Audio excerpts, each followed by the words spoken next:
Bora gravar aqui, começar a nossa aula de gestão de pessoas, unidade 2. Vamos lá, que tá dividida, a unidade 2 eu dividi, tá? Não, um pouco essa aula e um pouco a aula que vem. Porque, querendo ou não, é uma unidade bem extensa. E aí a gente... Vamos fazendo aqui, gravando. Vamos lá, então. Unidade 2, tópico 1. A gente fala, na verdade, a gente continua, né? O que a gente finalizou no tópico 5 da aula passada, que a gente estávamos falando sobre a questão do recrutamento, né?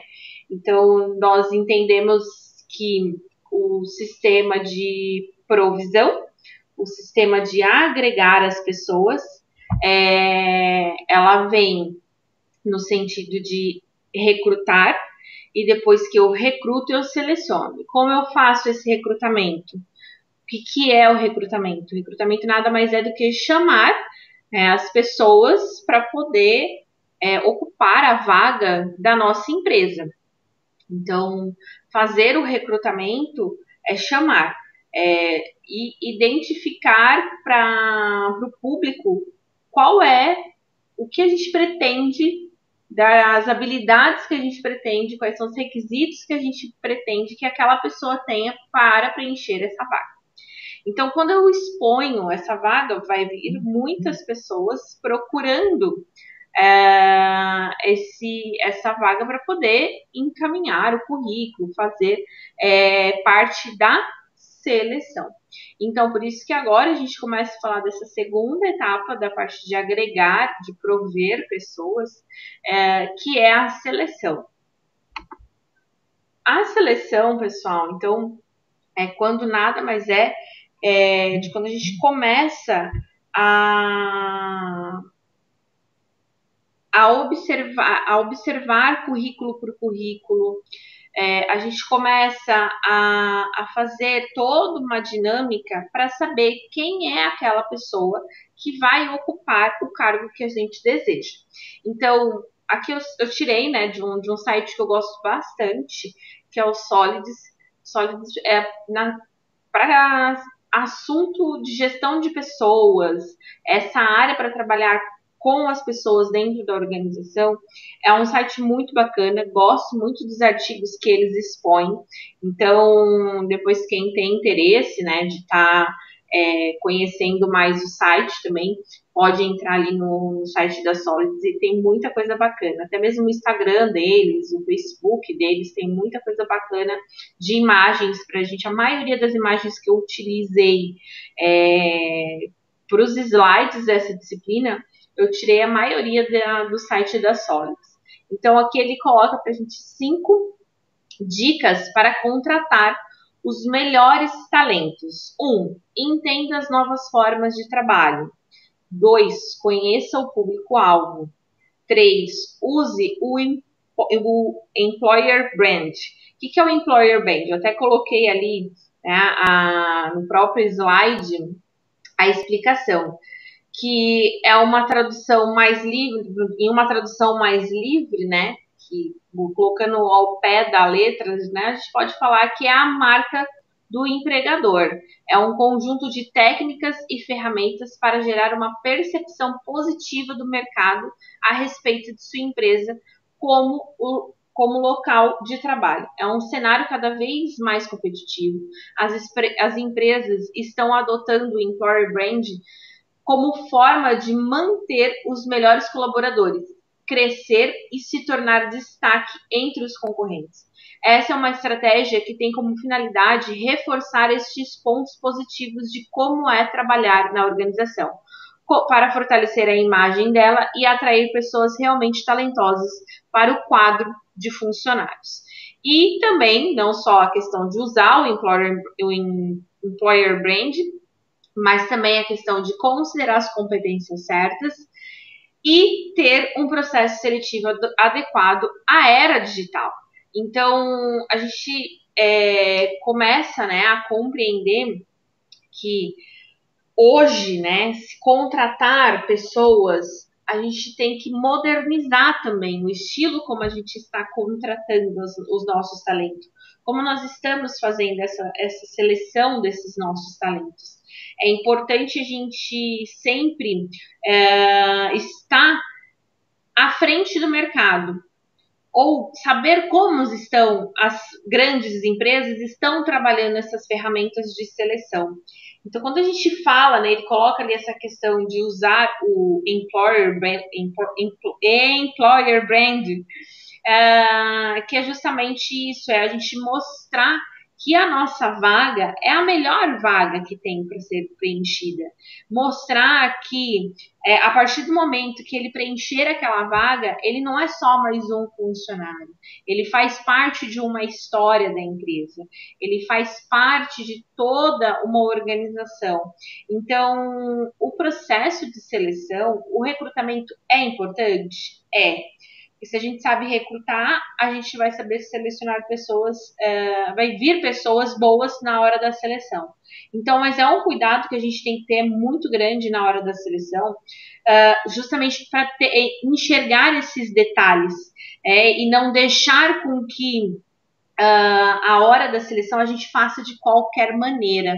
Então, a gente precisa saber quem são as pessoas que vão preencher.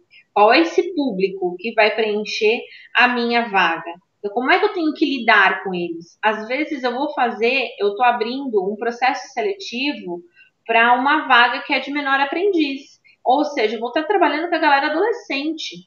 Como é que eu vou fazer a seleção? Eu não posso fazer a seleção simplesmente como eu faço com qualquer outra pessoa. Eu tenho que fazer uma seleção voltada para a linguagem deles. Eu não posso chegar lá e fazer uma entrevista e na entrevista eu, como entrevistador, eu começo a dar, né, ser grosso, ser arrogante. Ele não está preparado para isso. O adolescente ele não está preparado para esse tipo de atitude. Então, a Lara está até colocando que ela é menor aprendiz, mas a minha turma são tudo menor. E na hora que a gente trabalha com menor aprendiz, a gente tem que ter esse outro olhar, principalmente quando a gente coloca aqui que é a questão digital, né? Então, é interessante sim nós adaptarmos toda essa parte de seleção para uma pegada diferenciada quando a gente vai trabalhar com esse tipo de público. Ou às vezes, quando exige, né, a própria vaga exige uma dinâmica melhor das pessoas, eu também tenho que fazer uma seleção voltada para aquela situação. Então, por isso que a gente tem que ter muito cuidado, né, como a gente vai estar fazendo, praticando a nossa seleção. Então, a apostila traz muito, bate muito, tá, nessa tecla de candidato certo para a vaga certa. Então, por isso que a gente tem que ter muito esse olhar na hora da seleção, né? Que o sucesso de qualquer organização depende das pessoas que estão trabalhando nela. Por isso é muito importante fazer boas contratações. A seleção tem como objetivo de selecionar entre os candidatos em potencial quem melhor preenche a vaga, escolher a pessoa certa para o cargo certo. A seleção de pessoas é uma atividade de escolha, de decisão, de classificação de candidatos. Então, por isso que a gente tem que ter esse cuidado na hora de praticar a seleção dentro da nossa empresa. A gente precisa buscar, né, todo detalhe das pessoas nesse momento. A gente precisa testar, literalmente, fazer um teste. A seleção é um teste. Então, precisa identificar quais são as probabilidades que aquela pessoa tem de dar certo. A gente não tem uma bola de cristal. Né? A gente sabe que pode errar, mas a gente tem que ver quais são as probabilidades. Diante do que ela nos apresentou, quais são as probabilidades de dar certo? A gente sim está colocando a pessoa certa na vaga certa. Então, por isso que é importante, né, a gente, na hora de estar fazendo a seleção, entender quais são as competências que eu, enquanto empresa, estou buscando para o meu candidato, para a minha vaga, e quais são as competências que aquele candidato está me apresentando no momento da seleção. Então, por isso que quando a gente fala, né, de processo de seleção, a gente tem que ter esse olhar para as competências. Então, enxergar quais são as habilidades que essa pessoa tem, o que ela sabe fazer. A atitude a gente não consegue, né? Muitas vezes, porque a atitude a gente vai. Lembra lá do chá que a gente falava? Competência, habilidade e atitude. A atitude a gente vai ver mais na questão na prática. Mas a competência, de maneira geral, o que ela pretende, o que ela sabe, o que ela já fez, isso conta muito numa seleção. Então, por isso que eu trago ali, né? A organização precisa comprovar através de evidências objetivas que seus funcionários são qualificados, competentes e não apenas dizer, mas provar. Então, eu não posso apenas no meu teste, na minha entrevista, apenas ver eles falando que tem aquelas competências. A gente também tem como comprovar, através de evidências sempre objetivas, a competência. Como que a gente evidencia, né, as competências? Através de testes, né, através de dinâmicas, através até mesmo de algumas perguntas a gente consegue observar. Essa exigência reduz as perdas pela falta de competência. É preciso estruturar um processo de seleção que permita a identificação dos conhecimentos, das habilidades e da atitude. A atitude a gente consegue até notar quando a gente faz dinâmica de grupo. A atitude a gente consegue observar mais nessa situação. Então, nem sempre a gente consegue enxergar a atitude só numa conversa, né? Porque ali na conversa ela pode muito bem só falar, né? Mas quando a gente realiza testes de dinâmicas, a gente observa muitas atitudes das pessoas na hora ali da realização da dinâmica. Habilidades que os recrutadores gostam de encontrar nos candidatos. 1. Capacidade de trabalhar em equipe. 2. Capacidade de planejamento. 3. Capacidade de resolver problemas. 4. Respeito pela diversidade. E 5. Capacidade de tomar decisões. Então, é interessante a gente sempre observar, né, uma dessas competências, porque hoje a questão do trabalhar em equipe, a maioria dos setores exige a gente para trabalhar em equipe, né? Exige essa habilidade, a gente saber conviver com as outras pessoas e, inclusive, vou além na questão de conviver com os diferentes, né? Que ele coloca ali respeito pela diversidade, conviver com os diferentes. Ninguém é igual a ninguém dentro de um setor. Nós vamos ser pessoas com pensamentos distintos o tempo todo.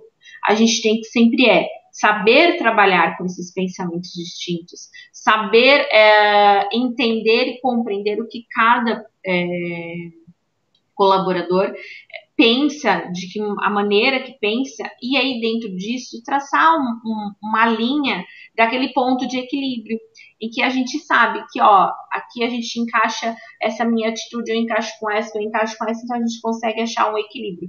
É muito bacana quando tem equipes assim. Eu falo que a nossa equipe hoje na Uniaselv, ali no nosso polo de aqui de Criciúma, é muito assim. As pessoas são completamente diferentes uma das outras. Completamente.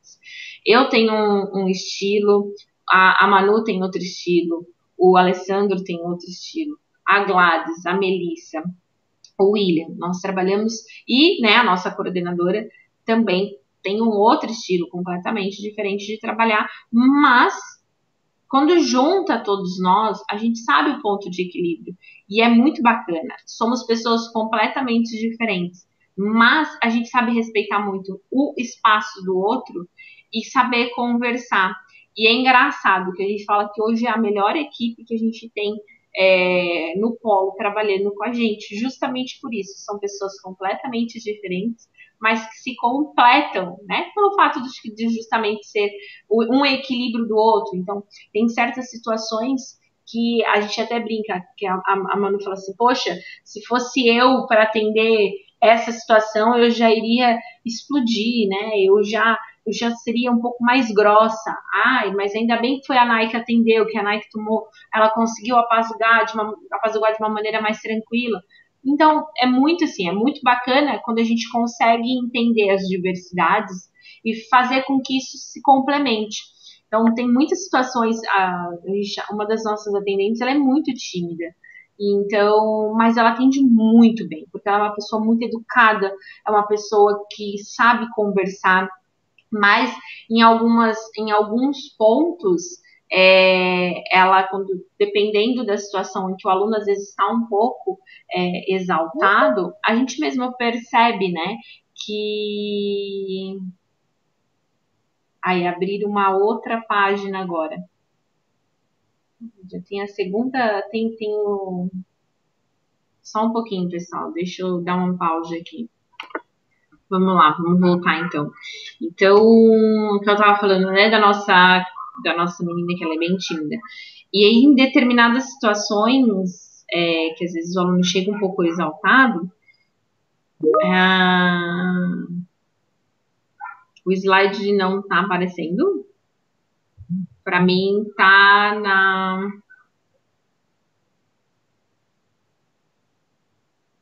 Sabrina, sai e entra de novo qualquer coisa. Aqui tá no slide 6. Então, voltando. Aí, em algumas situações, ela percebe que ela já não tá mais sabendo lidar, que a pessoa, né, tá se exaltando. Aí, a gente já de longe mesmo já nota que ela precisa de uma ajuda, né? Então, eu saio da minha mesa, ou a Manu sai da mesa dela, aí a gente chega para poder ajudar e completar o atendimento que ela estava fazendo. Então, isso é muito bacana. Quando a gente sabe trabalhar em equipe, quando a gente sabe as diversidades de cada um, isso é muito legal.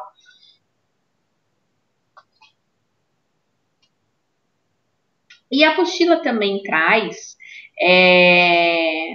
bom, tudo isso que eu falei, né, até agora ali para vocês, desse início desse Top 1, que é onde a gente falou sobre o processo de seleção e processo de recrutamento, que é falar do cargo certo, da pessoa certa, enfim, isso tudo gosta de cair em prova, tá, pessoal? E até mesmo ali na questão das competências, de achar as competências, a questão do conhecimento, da habilidade, da atitude do candidato, isso gosta bastante de estar caindo em prova. Então, esse comecinho aqui do tópico já foi temas de prova. E falamos também agora sobre essa questão, né, de perfil do cargo versus perfil do candidato, que também gosta de cair em prova. Isso, para mim, é página 68. Eu não sei para vocês qual é a página que aparece, porque lembra que eu falei que o meu livro ele é do antigão ainda, né? Mas a gente, quando fala, né, de perfil do cargo e perfil do candidato, a gente tem que traçar, enquanto empresa, qual é o perfil do cargo, para a gente, então, conseguir achar esse perfil do candidato. Quando a gente fala perfil de cargo, nós precisamos que os gerentes do setor, os responsáveis do setor estejam com a gente enquanto RH, justamente para traçar esse perfil, para saber qual é o tipo de pessoa para trabalhar dentro daquele cargo, né? Então, por isso que a gente precisa colocar quais são as características de cada que exige. Então, aqui coloca, né, contratando a pessoa certa para a vaga, defina as competências necessárias para ocupar o cargo, invista em um processo seletivo, eficiente e bem estruturado, conheça o candidato antes mesmo da entrevista, mapeie o seu perfil, Mesmo após contratar, desenvolva novas habilidades nesse colaborador. Quando ele coloca de mapear o perfil, é justamente isso. Na conversa com o candidato, a gente consegue entender um pouco melhor, né, de como ele é, como ele age dentro do processo, né? Então, eu acho, peraí que eu passei um slide, mas não era para ter passado. Quando a gente fala de perfil de cargo, até na própria apostila ele coloca aqui pra gente, né? Que são a gente entender as diferenças individuais de cada pessoa, por isso é importante a gente sempre descrever nesse perfil. Descrever, então, a questão se precisa da parte física, qual a habilidade física que a gente precisa, a questão psicológica, entender a capacidade para aprender uma tarefa, né? Tentar compreender ali nesse perfil de cargo, passar que ele tem que ter essa capacidade de aprendizagem. Quais são as aptidões mentais e intelectuais que ele precisa para aquele cargo. Então, tudo isso a gente precisa estar traçando no perfil de cargo, para então a gente poder observar se o perfil do candidato se encaixa nessas características do cargo. Responsabilidade pelo processo de seleção. Então, a gente tem que entender, né, que dentro desse processo existe o requisitante e o profissional de RH. O requisitante é o gestor que solicitou aquele candidato, né, para aquela vaga. Então, é o gestor, vamos supor, lá da produção, que está precisando de um novo colaborador ali. Então, ele é o requisitante. O profissional de RH vai ser a pessoa mais indicada a fazer esse processo de recrutamento e seleção, porque ele tem o conhecimento para. Então, ele vai fazer todo esse processo de recrutar, de selecionar, porém, quem decide quem vai ser escolhido ou não no final sempre é o requisitante, é o gestor. A figura do RH nesse momento é uma figura mais de apoio a ele. Eu sei fazer todo o processo, mas eu vou te indicar, de todo esse processo, esses 3 são os melhores perfis para você poder estar colocando nessa vaga. Agora, você, enquanto gestor, escolhe um desses 3 para poder ser contratado. Então, por isso que existe muito esse relacionamento na hora da seleção, do recrutamento e seleção, com o requisitante. O requisitante ele precisa fazer parte, porque ele conhece de fato como que é o cargo que precisa ser ocupado. O RH está ali como um staff. Lembra que a gente semana passada falou na questão de staff? Está ali como um assessor, está ali para poder melhorar esse percurso de seleção. Tá? Então, a responsabilidade é dos 2, sim. Mas a gente sabe que quem fala no final sempre vai ser o gestor da área. A construção de critérios para a seleção de pessoas deve ser feita de maneira cautelosa. Um dos erros mais frequentes nesse processo é o julgamento da primeira impressão. Cometemos um erro ao julgar ou achar que devemos seguir nossa intuição. Vai contratar? Seu processo seletivo precisa ser eficiente e capaz de avaliar todas as competências e habilidades que o candidato possui e são necessárias para exercer a função. Isso evita que a empresa perca com contratações erradas. Quando a gente está fazendo a seleção, a gente não pode julgar a pessoa. Quando a gente julga, a gente pode estar deixando de contratar um excelente profissional. Julgar no sentido, às vezes, de uma postura que ele tenha, né, da maneira que ele chegou, ou a maneira como ele se veste, até mesmo na questão dos tabus, né, uma questão de tatuagem, a questão de ter homem que às vezes usa um brinco, isso tudo é uma questão de julgamento. Não só nesse sentido, mas julgar que, nossa, gostei dessa pessoa, essa pessoa é a melhor, a minha intuição diz que ela vai dar certo. A gente não pode também partir para a intuição nesse momento. A gente tem que ser justo na hora da contratação. Na hora que a gente está contratando, a gente precisa observar todas as competências para contratá-la de acordo com o que a pessoa realmente é, e não com o que minha intuição ou meu julgamento diz que ela é. Então a gente tem que ter um pouquinho desse cuidado. Por isso que a gente faz muitos testes, né? É importante sim fazer às vezes até teste de personalidade para a gente poder entender um pouco dessas competências do candidato.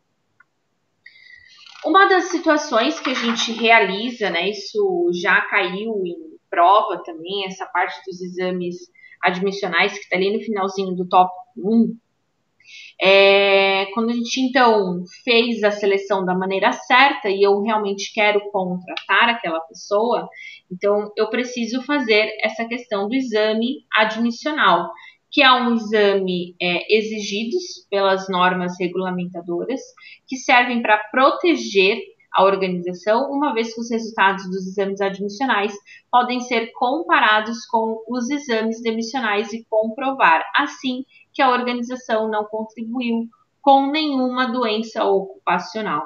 Então, isso já caiu em prova também. E então a gente fala que o exame admissional ele é imprescindível, ele precisa ser feito, não só o exame adicional, mas o periódico e, né, quando a pessoa for demitida, o demissional. Isso enquanto empresa e enquanto trabalhador mesmo, né? A gente é uma situação que nos ajuda no sentido em trabalhador. Bom, se eu adquirir ao longo do período trabalhando alguma doença ocupacional, eu sei que quando eu entrei eu não tinha esse tipo de doença. Eu adquiri ao longo. Então, cabe a responsabilidade da empresa cuidar desse colaborador. E vice-versa, né? Às vezes, eu adquiri essa doença. Não, a empresa pode provar. Não, você já tinha essa doença quando você entrou. Então, o exame admissional, ele é muito importante para essa hora do final da seleção, né? Para admitir o colaborador novo.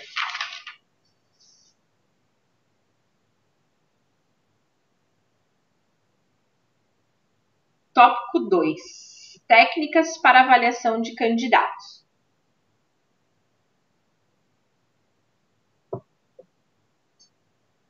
Então, nós temos vários tipos, né, de técnicas que existe aí dentro das organizações. Então, a gente tem maneiras, né, que a gente pode estar aplicando para poder conhecer esse entrevistado, né, essa pessoa que vai fazer parte do nosso quadro de funcionários. Então, é muito importante a gente criar certos critérios de como nós iremos realizar essas avaliações. E essas técnicas de seleção são as provas de conhecimento ou de capacidade, a entrevista, os testes psicológicos, as técnicas vivenciais e investigação do próprio histórico da pessoa. Eu não coloquei na ordem, né? Que eu sei que a primeira que aparece aí pra gente é a entrevista. Mas a gente vai e volta aí qualquer coisa. Provas de conhecimento ou de capacidade tem como objetivo medir aquilo que as pessoas, aprenderam ao longo da vida de maneira formal ou informal. Isso é, por meio de cursos e treinamentos ou pela prática. Então, quando é alguma, vamos dizer, tem algumas empresas que mesmo quando o cargo é um cargo básico, mas ela quer comprovar, por exemplo, se a pessoa sabe interpretar um texto, sabe fazer uma matemática, mesmo que seja boba. Eu lembro que teve uma amiga minha que ela fazia parte do RH de uma distribuidora de bebidas da Ambev, né, aqui de Criciúma, e eles aplicavam teste de matemática, né? Eles faziam prova de conhecimento para o pessoal que trabalhava como caminhoneiro, que trabalhava no estoque, eles faziam teste de matemática.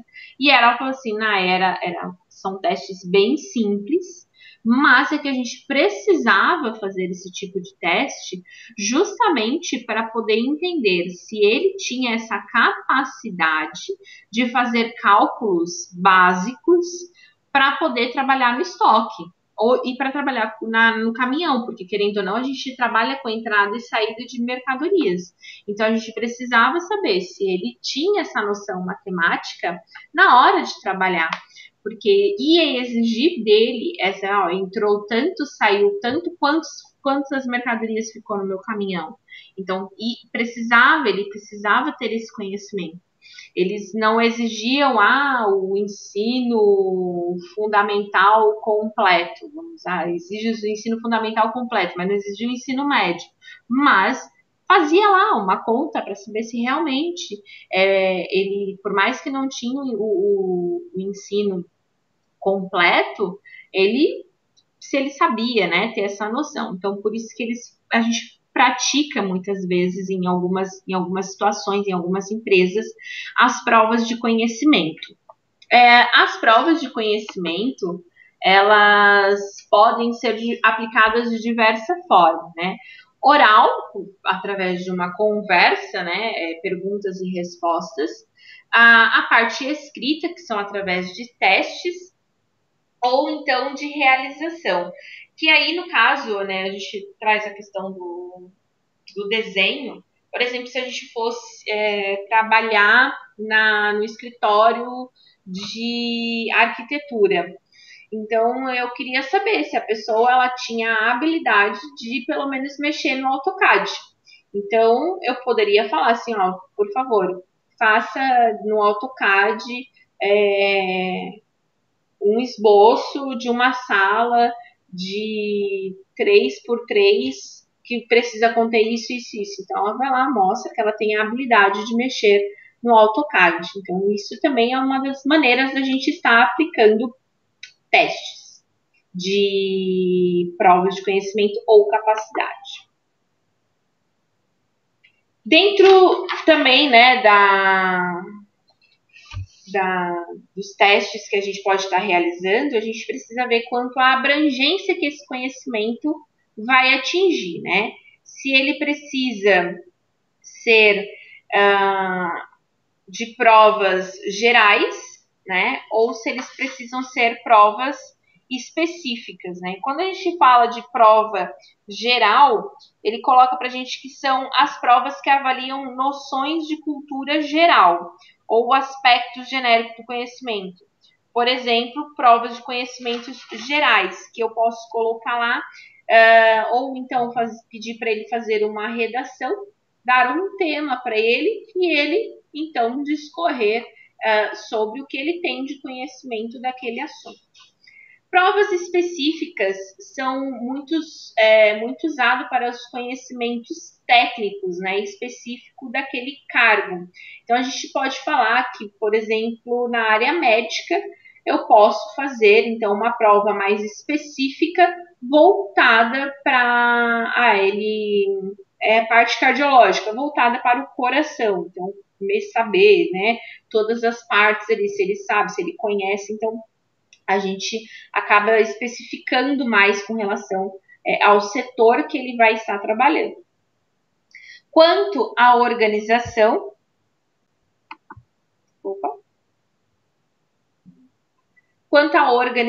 pode ser, então, de forma tradicional, que são as provas dissertativas, né, que são as provas de escrever, ou objetiva, de múltipla escolha, né, que a gente também pode estar colocando aí esses dois modos de fazer a aplicação das provas de conhecimento. Técnicas de simulação é uma outra técnica que a gente tem aí para poder ver, né, analisar o perfil também do nosso candidato. Então, as técnicas de simulação são essencialmente técnicas de dinâmica de grupo. A principal técnica de simulação é o psicodrama, que se fundamenta na teoria geral de papéis.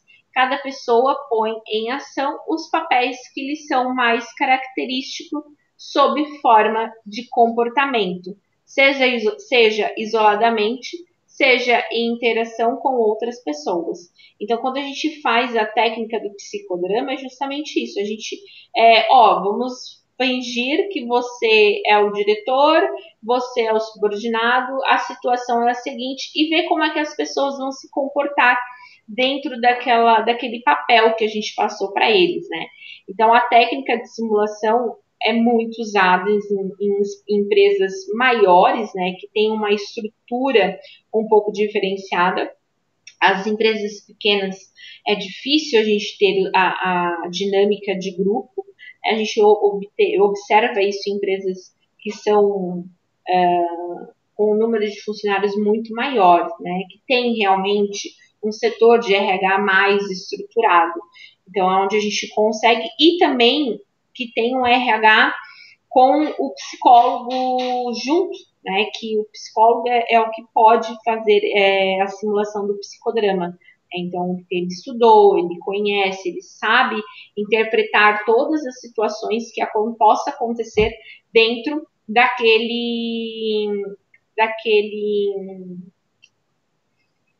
situação que a gente está propondo. Então, 3 tipos de dinâmicas de grupos dentro do processo seletivo. Tem a dinâmica de entrosamento, que é para descobrir pontos fortes, promover o relaxamento. Os candidatos constroem ali, mostram também as suas melhores habilidades.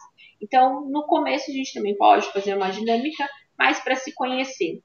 A dinâmica de iniciativa, nesse tipo de dinâmica você descobre as principais competências comportamentais dos candidatos, como trabalho em equipe e proatividade. E a dinâmica de liderança, que é dinâmica diferenciada para cargos de liderança. As atitudes fazem entender a capacidade de liderar outras pessoas. Então, a gente também consegue aí, a gente vê que tem diversos tipos de dinâmicas de grupos para fazer o processo de seleção. Temos também os testes psicométricos. Os testes psicométricos são para a gente, então, analisar aptidões individuais, cognitivas, que é a questão do cérebro, né?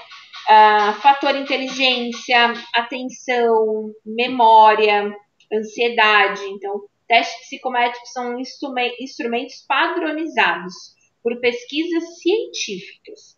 Também testes que devem ser realizados por psicólogos, tá? Com a finalidade de mensurar determinados construtos. Exemplos: fator de inteligência, atenção, memória, ansiedade, entre outras que a gente também tem. Então, o teste psicométrico, ele é muito mais objetivo, né? Então, é muito mais para poder achar essa aptidão, né, dos nossos candidatos àquela vaga, entender melhor como ele desempenha, né, toda essa questão cerebral. Por isso que a gente fala que deve ser aplicado, sim, sempre por uma pessoa que tem conhecimento na área. Teste de personalidade também aplicado, né, por psicólogos. Esses dois últimos testes que eu passei, o teste... Não, todos eles. Prova de conhecimento já caiu em prova. Técnica de simulação já caiu em prova. Teste psicométrico já caiu em prova. E o teste de personalidade também já caiu em prova. Tá? Até agora tá tudo caindo em prova, né? Testes de personalidade revelam certos aspectos das características superficiais das pessoas, como aqueles determinados pelo caráter, traços adquiridos ou fenotípicos, e os determinados pelo temperamento, traços inatos, genotípicos. A personalidade é mais do que um conjunto de certos aspectos mensuráveis.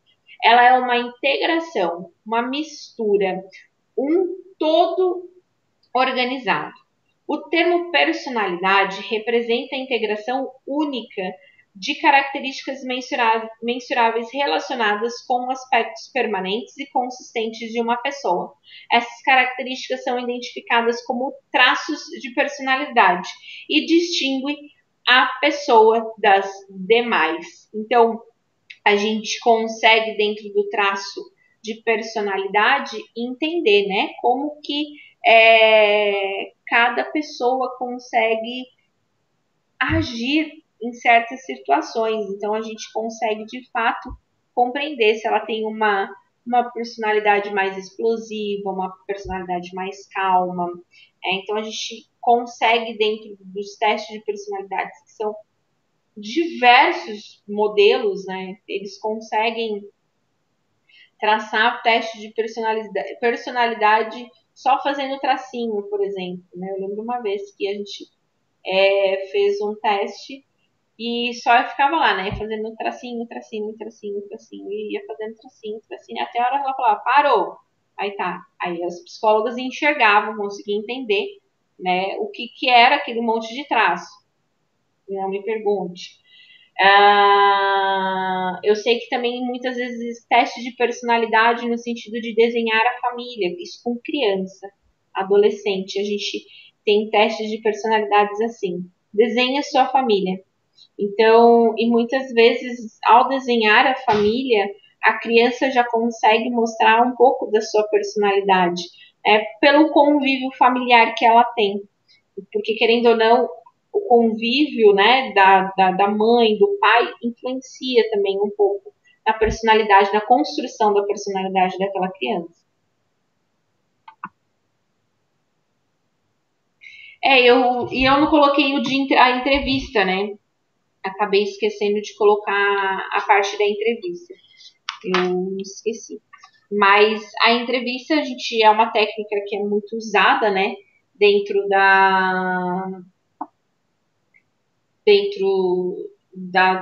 do processo de seleção, é a mais utilizada por todos os tipos de empresa, né?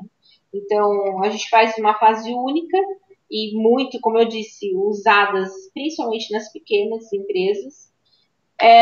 E é uma técnica que a gente consegue, então, provocar ali um processo de perguntas, e onde a gente vai ouvindo as respostas e vai conhecendo um pouco melhor aquele candidato também, né? Na verdade, o objetivo é identificar um certo potencial, definir o que aquela pessoa demonstra numa conversa se bate com o que a gente pretende dentro do nosso cargo. Tópico 3.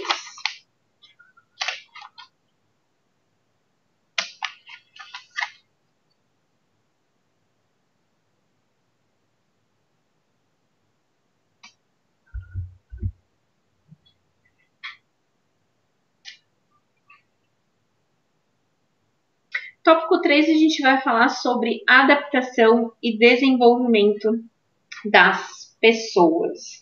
Então, a gente já começa a entender que eu fiz todo o processo de recrutamento e todo o processo de seleção. Eu selecionei aquela pessoa e agora eu preciso aplicar aquela pessoa dentro da empresa. Então, lembra que a gente trabalhou dentro dos processos?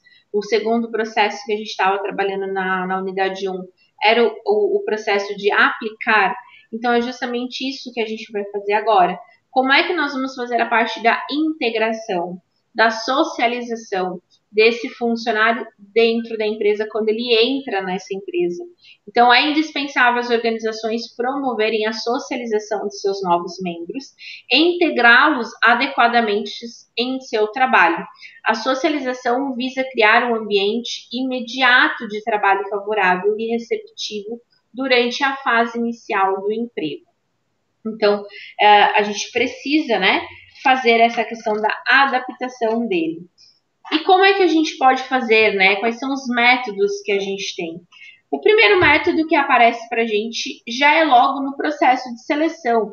Então, a gente já pode, já no próprio processo de seleção, fazer essa questão da socialização com a empresa. Então, é a questão de fazer a integração desses colaboradores junto das atividades que a gente pretende inseri-lo. Então, por isso que dentro do processo de seleção, a gente pode já levar, né, a pessoa para conhecer a empresa, conhecer as pessoas que trabalham naquele cargo, mostrar qual é o ambiente de trabalho dele. Isso na seleção é bacana fazer e que, de uma certa forma, a gente já está socializando ele àquele meio. Outro processo também que a gente... esses processos, esses métodos de integração, de socialização, também gosta de cair em prova. Tá? O método de processo de seleção, conteúdo de cargo, escolha do tutor, equipe de trabalho, tudo isso já caiu em prova. Conteúdos do cargo, que é o próximo.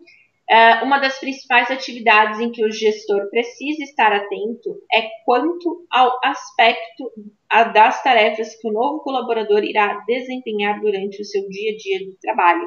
Ou seja, mostrar, né, para o nosso colaborador que está entrando ali o que de fato ele vai fazer dentro do cargo dele. Qual que é o processo que ele vai ter que lidar no dia a dia dentro daquela empresa. Então, por isso que é sempre interessante a gente ter esse cuidado de mostrar, né, de desenhar o cargo para ele. Outro método muito bacana que muitas empresas, principalmente empresas de produção, assim, que trabalham com um processo produtivo muito grande, eles gostam de fazer essa questão da escolha do tutor. Que, na verdade, né, é uma pessoa escolhida para desempenhar o papel de tutor, deverá ter conhecimentos, habilidades e atitudes que permitam que o novo colaborador receba informações claras sobre a tarefa a serem realizadas, sobre os aspectos técnicos envolvidos, bem como esclarecendo os resultados quali e quantitativos que o mesmo deve alcançar. Ou seja, a gente é uma pessoa que a gente escolhe já, que trabalha dentro da empresa e que vai acompanhar esse colaborador novo, onde ele vai ficar orientando, ajudando ele. Ele vai desenvolver o papel dele normal, né, de colaborador dele na produção, por exemplo, mas ele vai estar ali ao lado. É um padrinho, né? Ele vai estar ali ao lado dessa pessoa nova, observando se ele está fazendo certo, se ele está fazendo errado, corrigindo ele, e até mesmo essa escolha do tutor ajuda também nessa integração com os demais colegas. Isso eu sei que tem na JBS, aqui de Forquilinha, que eu já visitei a empresa, e eles têm essa figura do padrinho, eles chamam de padrinho, né? Que é sempre aquela pessoa que mais querida, né? Que sabe recepcionar as pessoas, que sabe integrar elas, sabe corrigir elas de uma maneira que tem paciência de ensinar, porque muitas vezes o supervisor da área não vai conseguir estar ali o tempo todo, às 8 horas de trabalho em cima para saber se ele está trabalhando certo ou não. Então, por isso que tem essa figura do padrinho, porque vai estar ali, do lado mesmo, ensinando, faz desse jeito, faz daquele jeito, você está cortando errado, o certo é você cortar dessa forma. E então é uma pessoa que está de prontidão para poder ajudar.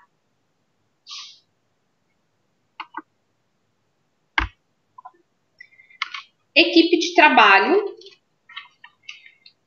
A equipe de trabalho também, né, é fundamental nessa adaptação, nessa socialização, que é quando a gente então vai fazer toda essa integração do novo colaborador dentro de um grupo, que muitas vezes esse grupo acaba sendo de uma maneira mais informal, né? Então a gente quer ser inserido nos grupos de dentro do trabalho, porque acaba tendo essa troca, né, de às vezes de conversar sobre a vida, sobre família.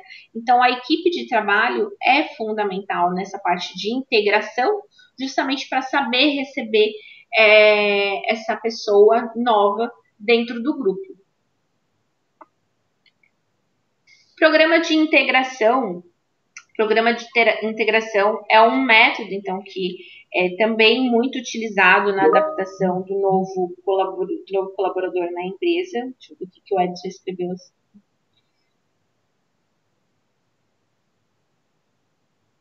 Parceiro de trabalho, então, que cada empresa chama chama de parceiro de trabalho, de padrinho, de tutor. Mas é bem bacana quando as empresas colocam isso, tem essa figura dessa pessoa, porque querendo ou não, recebe de uma maneira melhor o nosso colaborador, né? Acaba recebendo de uma maneira muito mais saudável, assim, né? Ele acaba tendo um acolhimento melhor. E o programa de integração, então já é uma situação mais formal, né? É uma questão da gente fazer um treinamento inicial, onde ele vai se familiarizar com a linguagem da própria organização. Então, a gente ali vai falar sobre os costumes internos, né, a cultura da organização, a estrutura da organização, as áreas, os departamentos, os principais produtos e serviços, a missão da organização, o objetivo organizacional, ou seja, até mesmo mostrar para ele o organograma, quem é o dono, quem são os diretores, quem são os seus supervisores e gerentes, quais são os setores que fazem parte da empresa.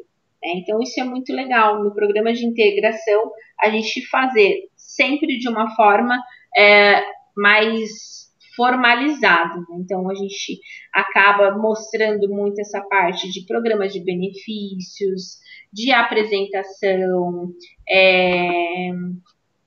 apresentação dos superiores. Então, a gente tem antes, deixa eu ver, para mim é página 95.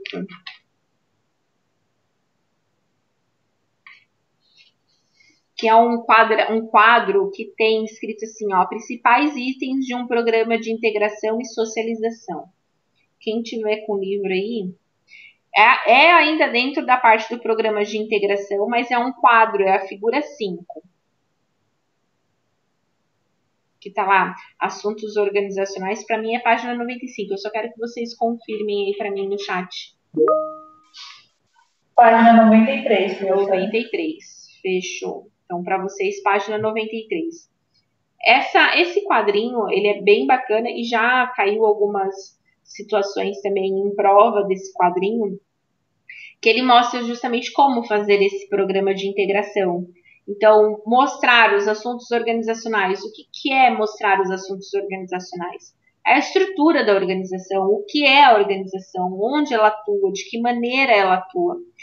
Os benefícios, né? Quais são os horários de trabalho, quando são as questões de pagamento, como é que funciona, os programas de benefícios que a organização oferece, o relacionamento, que é justamente fazer essa integração com o superior e com os colegas, e dever deveres do novo participante. Então, quais são as responsabilidades, quais são as metas que ele tem que estar atingindo. Então, tudo isso, como eu falei, o programa de integração, ele é uma maneira mais formal de adaptar esse colaborador dentro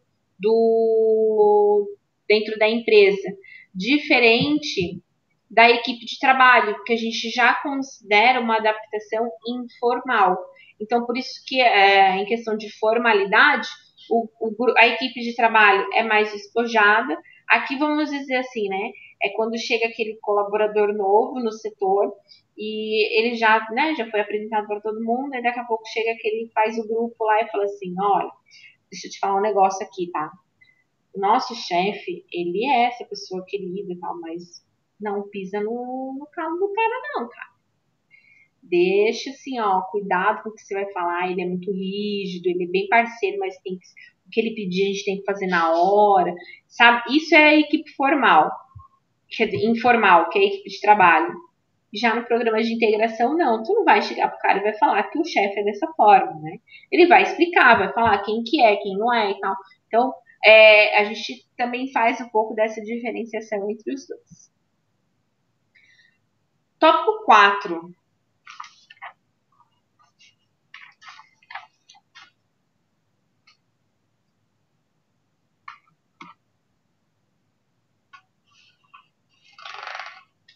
Ou que não quer virar minhas páginas aqui. Tópico 4. Eu acho que eu finalizei no tópico 4.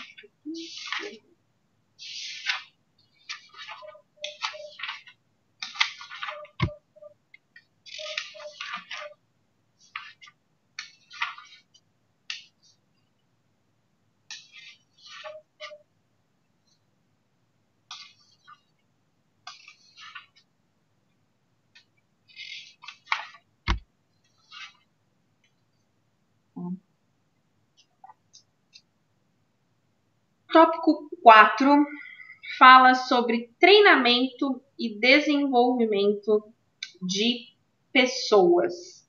As organizações que investem em treinamento e desenvolvimento de seus colaboradores têm obtido sucesso contínuo em seus negócios.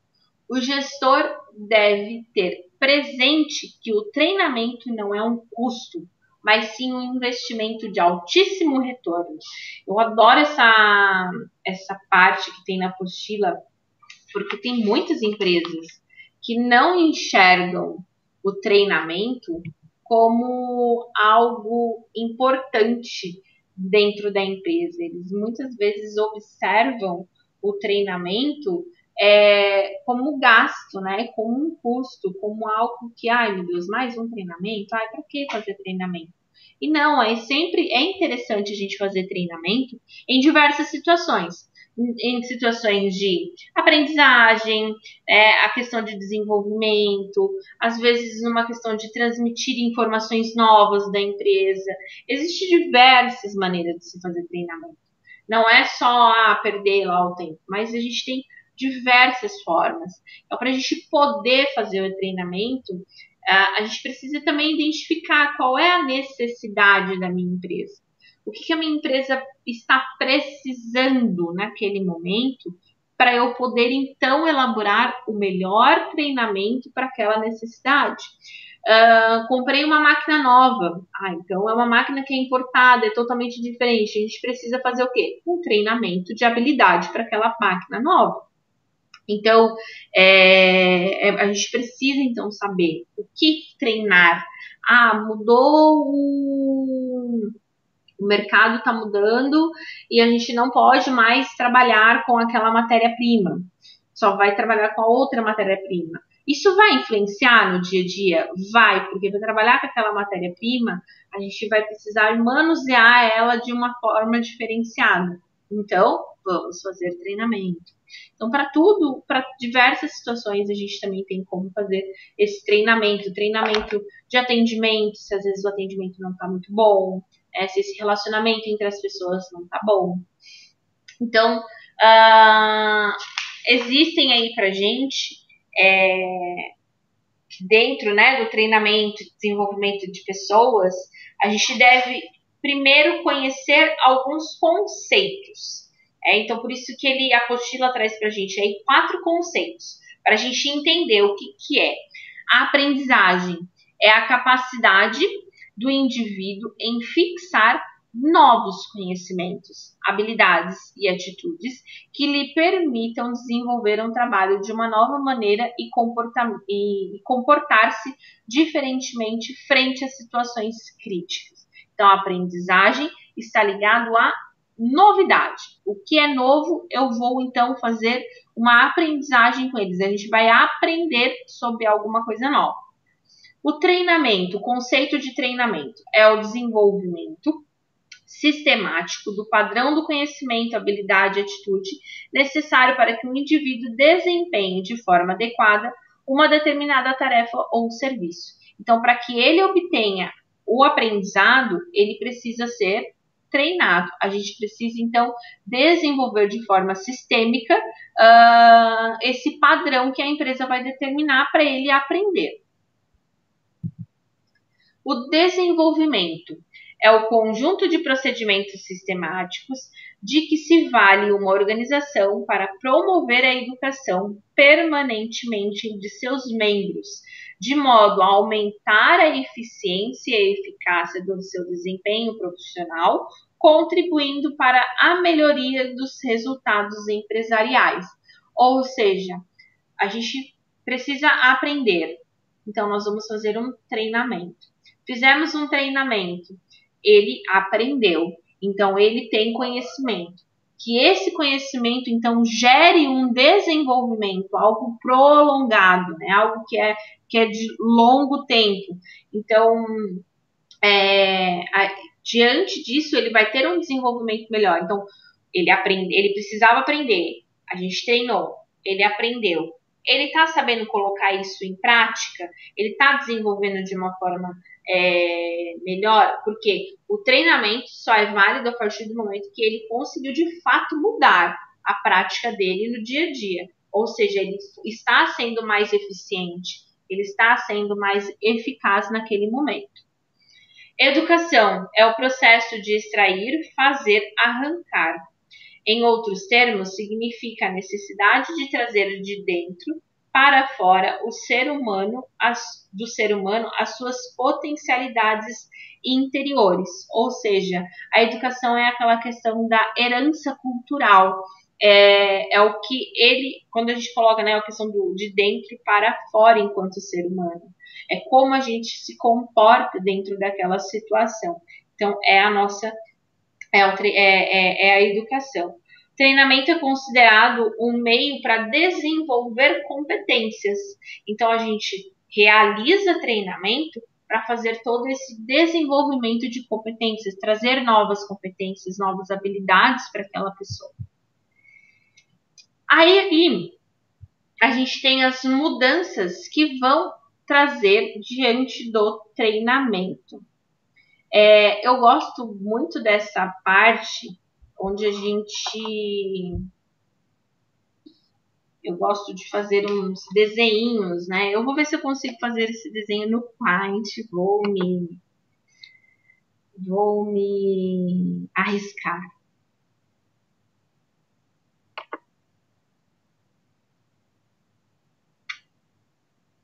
Será que eu vou conseguir fazer isso?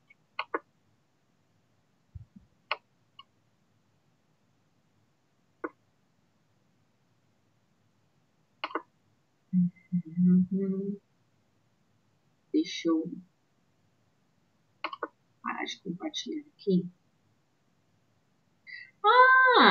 Deixa eu ver. Não preciso nem fazer no Paint. Eu posso fazer no quadro digital que tem aqui.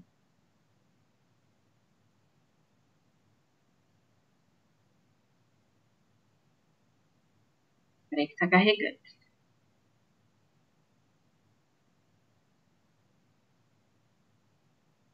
Para você já apareceu aí um quadro branco?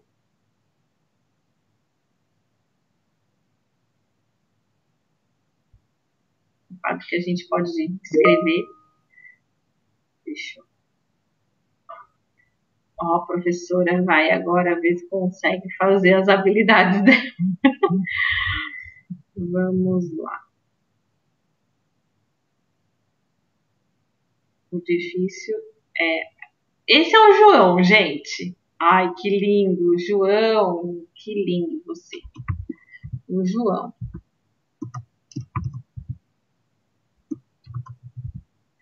Não deem risada, tá? Meu Deus do céu. Esse aqui é o João. Então, o que eu gosto, né, é que as habilidades, as mudanças que a gente vai ter que fazer no João. Então, a gente tem 4 mudanças, né? A mudança da transmissão de informação, a mudança do desenvolvimento de habilidades, a mudança do desenvolvimento de atitudes e o desenvolvimento de conceitos. São 4 mudanças que a gente tem que fazer no João.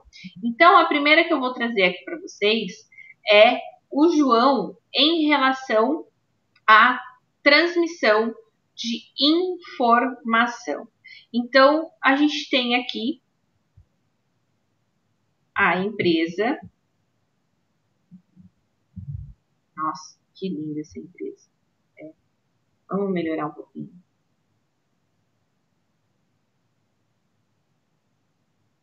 Sabe qual foi o problema? Aqui, assim, vamos fazer uma casinha.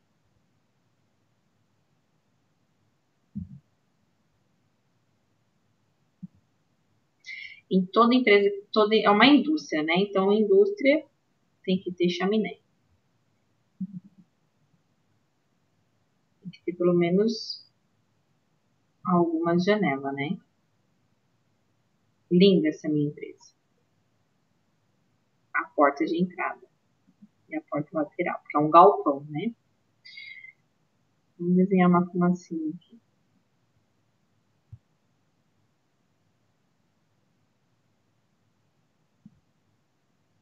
Ó, gostaram da minha empresa? Linda, né? Então, aqui é a empresa.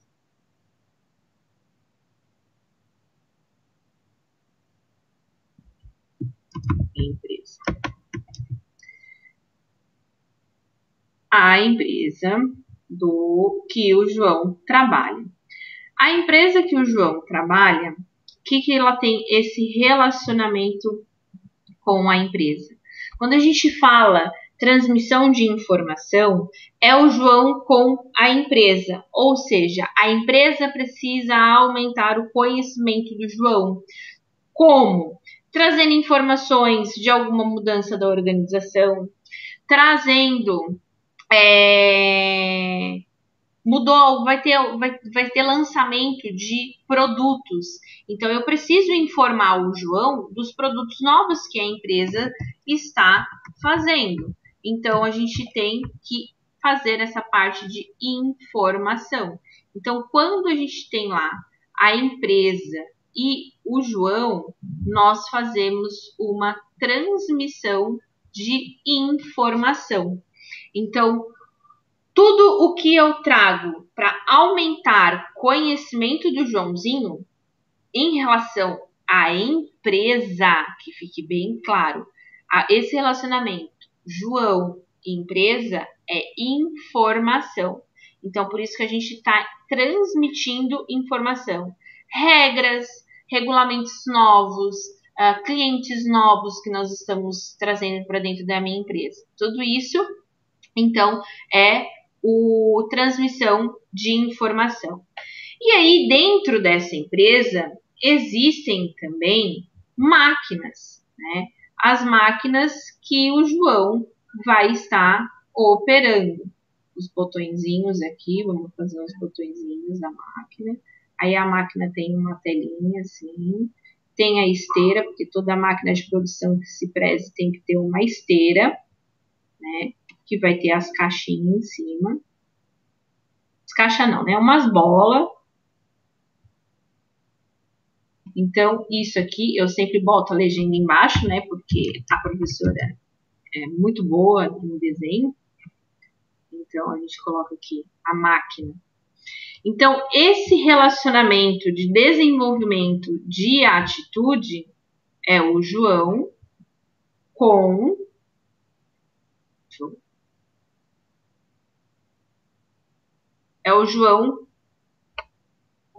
a máquina. Então, o relacionamento João com máquina é desenvolvimento de habilidade, ou seja, eu preciso fazer um treinamento com o João da máquina nova que vai chegar na empresa. O João, então, ele precisa saber como que mexe, como que liga, como vai fazer todo o desenvolvimento daquela máquina. Não só máquina, mas equipamentos em gerais, a questão da operação da tarefa que ele vai exercer, com as ferramentas que ele vai estar utilizando. Então, a gente chama esse desenvolvimento do João com a máquina de desenvolvimento de habilidade.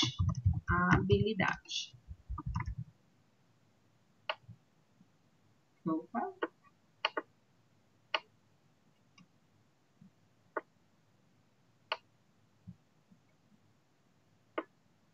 Desenvolvimento de habilidade, João com a empresa, desenvolvimento com habilidade. Aí eu também vou ter o desenvolvimento de atitudes, que aí é o desenvolvimento que o João vai ter com o José. Então, o desenvolvimento de atitude é quando o João precisa melhorar o comportamento dele com outras pessoas. Essas outras pessoas podem ser clientes, podem ser colegas de trabalho, pode ser qualquer relação que tenha com outra pessoa que vai envolver a atitude dele. Então, eu preciso fazer um treinamento de atendimento. Então, treinamento de atendimento é treinamento de atitude. Eu vou ter que mudar a atitude do João em relação a outras pessoas. Então, pode ser não só pessoas internas, que, né, por virtude de alguma situação, esse relacionamento ele tá um pouco ríspido, mas também pode ser com o cliente externo, que é os clientes fora da empresa. E a última atitude que a gente desenvolve é o João em relação a desenvolvimentos de conceitos. Quando a gente fala de desenvolvimento de conceito, nós estamos falando... Eu vou tentar desenhar o planeta Terra aqui. Bem-vindo.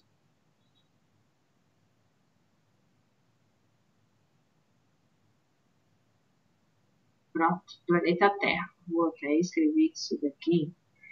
É o mundo.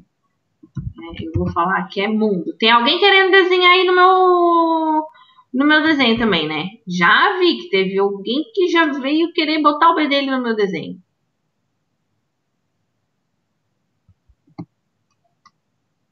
Quando um mexe, o outro não pode mexer junto. Eu sei que é legal brincar disso aqui. Opa.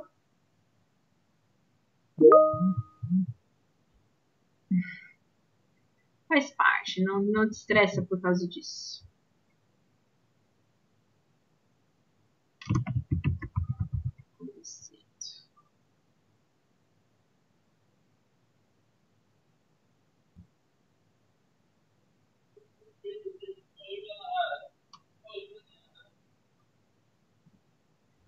Bom, temos aqui o João com o mundo. Por que você fala que é João com o mundo, professora?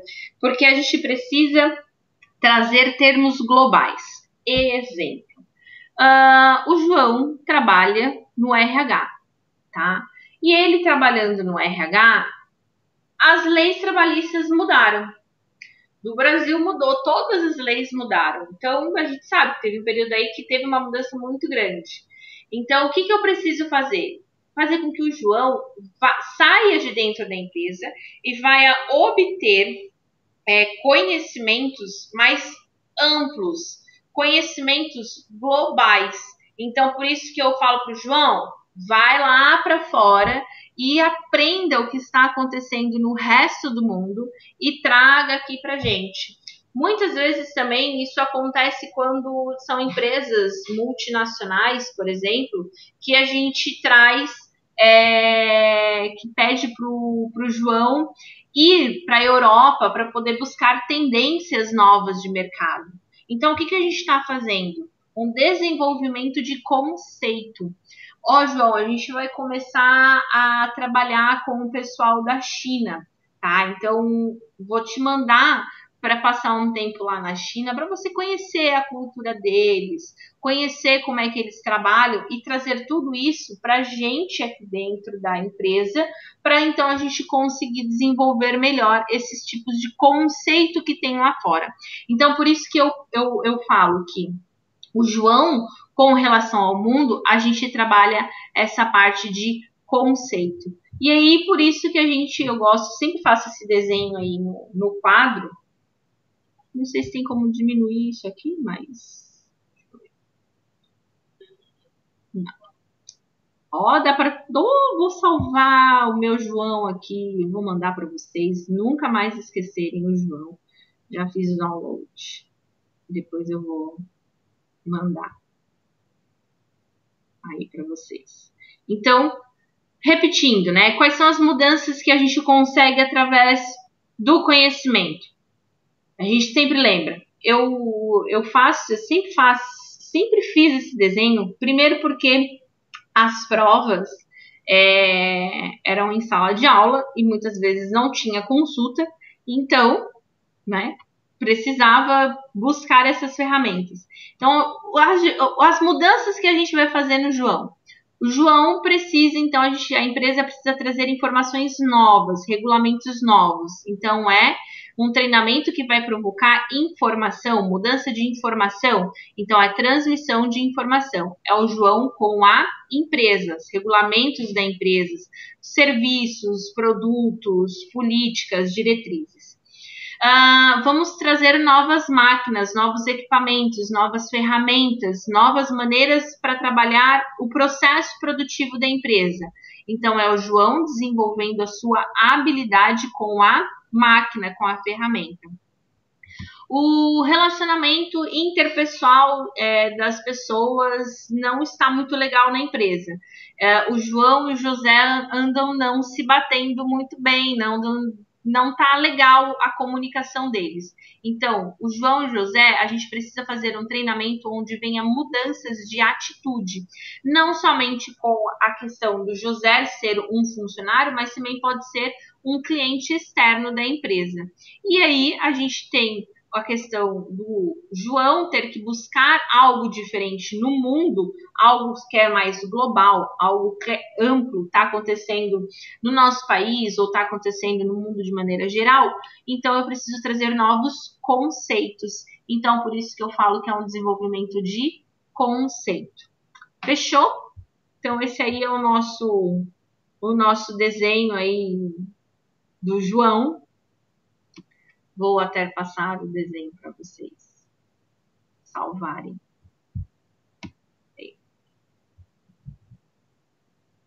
Mandei já, tá? O desenho do João para vocês. Bem lindo, bem belo. O desenho do Joãozinho. Para vocês guardarem de recordação. Deixa eu agora colocar de volta o slide.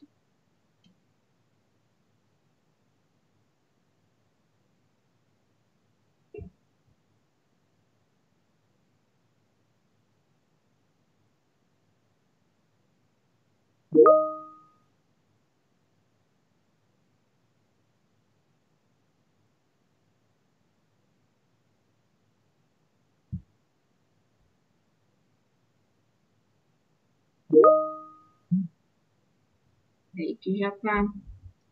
Já vou trocar aqui. Pronto. Ó, já mandei já a imagem do João. Salvem aí a imagem do João. Opa.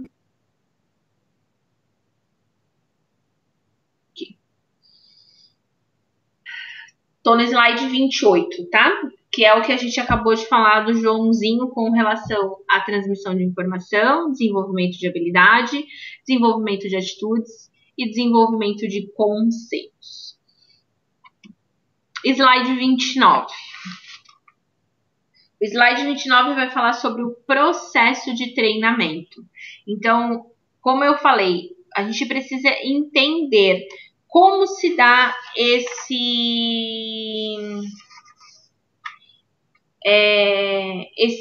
desenvolvimento, né, de treinar.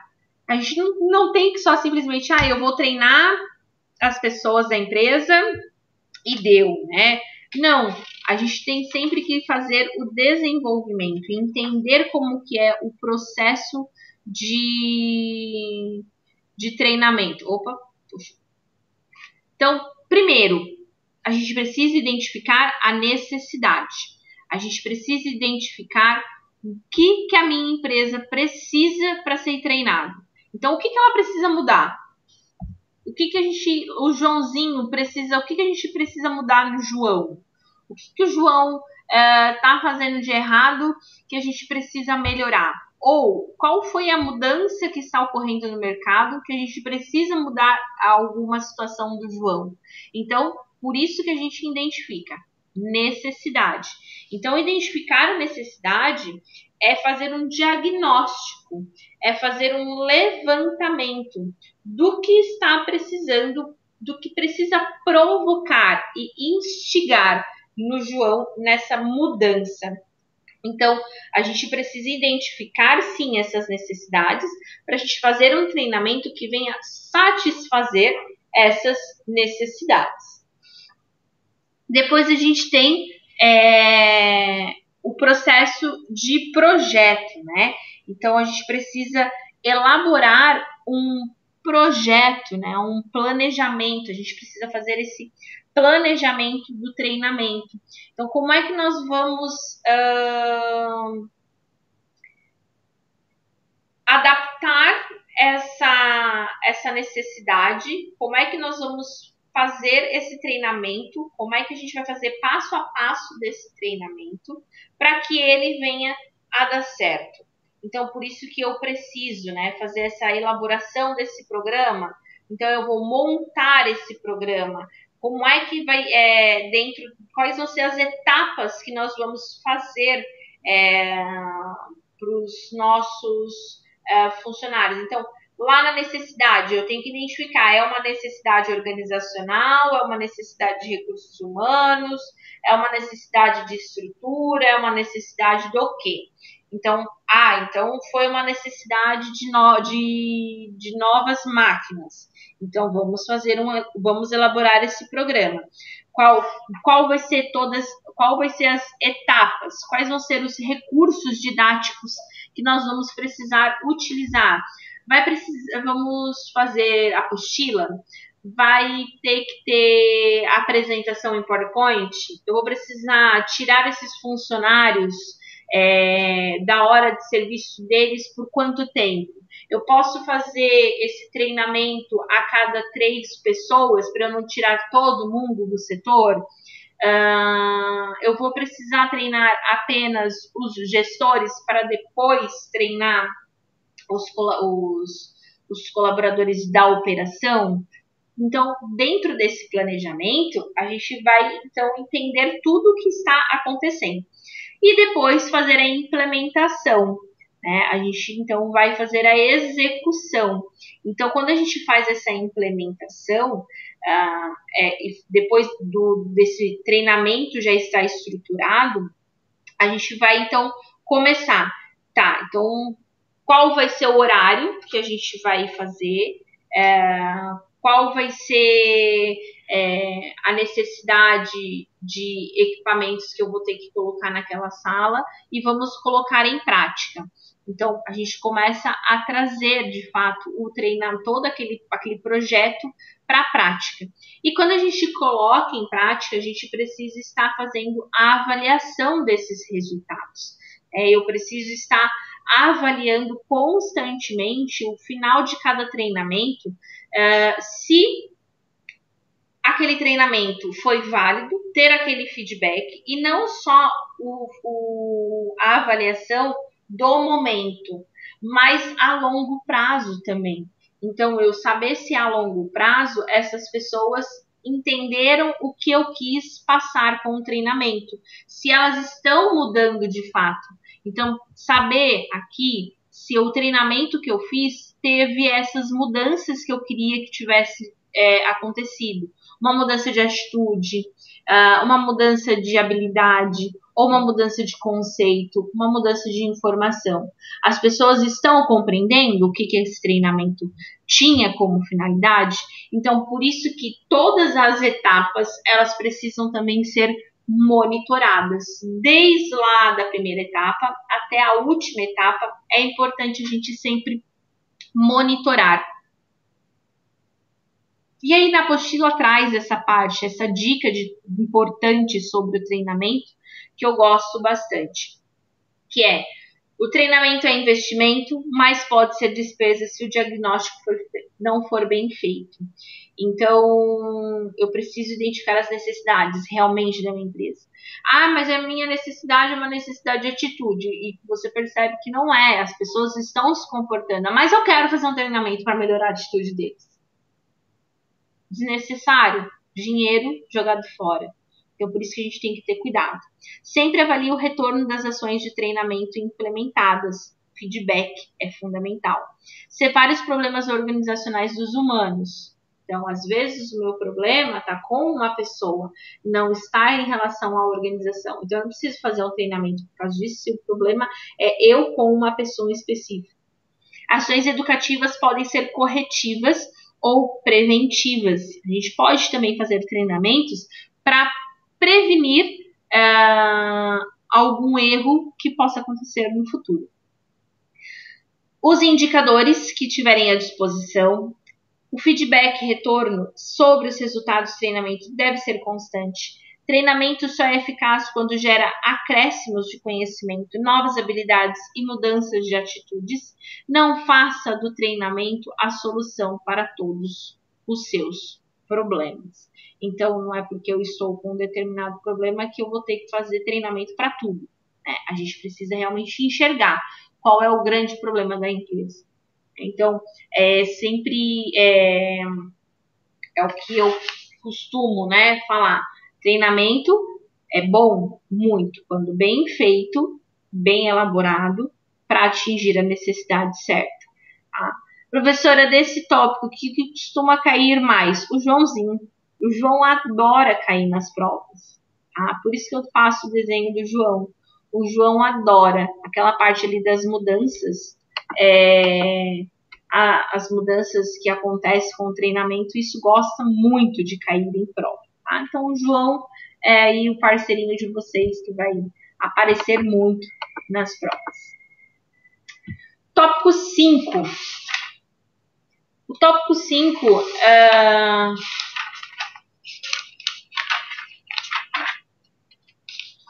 é um tópico que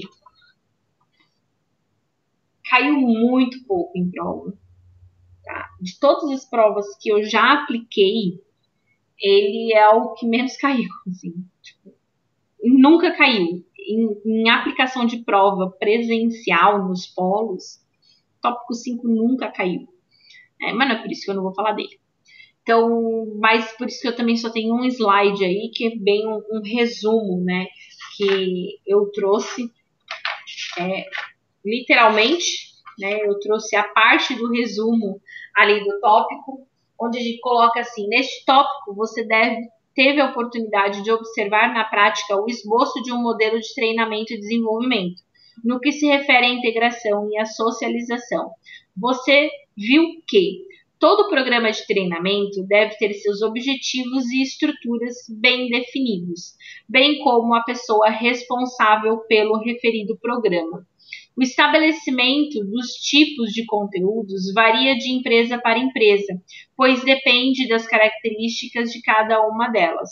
Num programa de integração, socialização, é de suma importância os aspectos relacionados ao histórico da empresa, seus benefícios, normas e procedimentos, seus objetivos de qualidade total, a segurança do trabalho e do patrimônio da empresa, bem como todas as noções básicas do processo produtivo, para que o novo colaborador possa, o mais rapidamente, obter resultados no desempenho de suas atividades. Então, aqui ele traz um modelinho, né, de como fazer esse treinamento dar certo, ou seja, do programa, do projeto de treinamento. Como fazer esse projeto de treinamento? A gente precisa definir objetivos. A gente precisa de qual o objetivo de fazer esse treinamento, esse programa que a gente vai estar fazendo. Definir qual vai ser a estrutura. Vão ter manuais, vão ter testes, ou vai ser só apresentação? Como é que nós vamos aplicar? Quais vão ser as técnicas? Nós vamos fazer no modelo virtual? Nós vamos fazer no modelo presencial? Porque também, às vezes, a empresa pode criar um treinamento virtual, que o colaborador vai lá no seu celular e faz um treinamento ali com os vídeos. Então, a gente precisa saber como que vai ser a aplicação desse programa. Como é que vão ser os módulos, né? A gente vai dividir isso em módulo institucional, módulo administrativo, módulo de noções básicas do processo. A gente vai precisar dividir por etapas, porque é difícil a gente fazer um treinamento para uma empresa inteira, às vezes, da noite para o dia para todo mundo. Então, por isso que a gente tem que dividir em módulos. E outra, porque cada setor a gente pode utilizar uma linguagem diferente. Cada nível hierárquico a gente também utiliza uma linguagem diferente. Então a gente pode fazer o mesmo treinamento com a mesma função, mas de formas diferentes. Dentro também do programa é interessante a gente enxergar como que vão ser esses conceitos de trabalho. Então, muitas vezes a gente vai fazer um programa de treinamento para o pessoal da produção sobre a importância do uso dos EPIs, sobre a importância de estar atento aos riscos que possam ocorrer, né, no dia a dia da empresa. Então, apresentar quem são as pessoas que fazem parte da CIPA, né? Então, isso também é interessante, fazer toda essa parte de sensibilização do treinamento, né? Para as pessoas se comoverem, se conscientizarem que aquele processo de treinamento é um processo que vai fazer uma mudança, uma melhora para eles. Então, por isso que a gente precisa, sim, envolver todos da empresa na hora do treinamento. Fechou? Aí, então, a gente falou já do processo de aplicação, do processo de recrutamento e seleção, que é o processo de agregar, prover, com recrutamento e seleção. O processo de aplicação, que é quando então a gente vai fazer o desenho do cargo, vai integrar esse funcionário dentro da empresa. E estamos falando no processo de manutenção, que são toda essa parte de treinamento, né? E a gente mantém também como? Através também de remuneração. Então, o tópico 6 vai começar a falar sobre o sistema de remuneração tradicional. E, né, por isso que eu deixei o tópico 6 junto com a unidade 3, porque na unidade 3 ele começa mas o tópico 6 também é bem longo, porque tem bastante detalhezinhos. Tópico desculpa, o tópico 6 e o tópico 7, eles falam só dessa parte de, de remuneração. Então, por isso que eu deixei os dois juntos, que aí a gente já fala de todos os tipos de remuneração juntos. E aí a gente depois inicia na semana que vem. A gente faz o tópico 6 e 7 e inicia a unidade 3, tá? Combinado? Certo, então? Finalizamos a aula de hoje e continuamos semana que vem.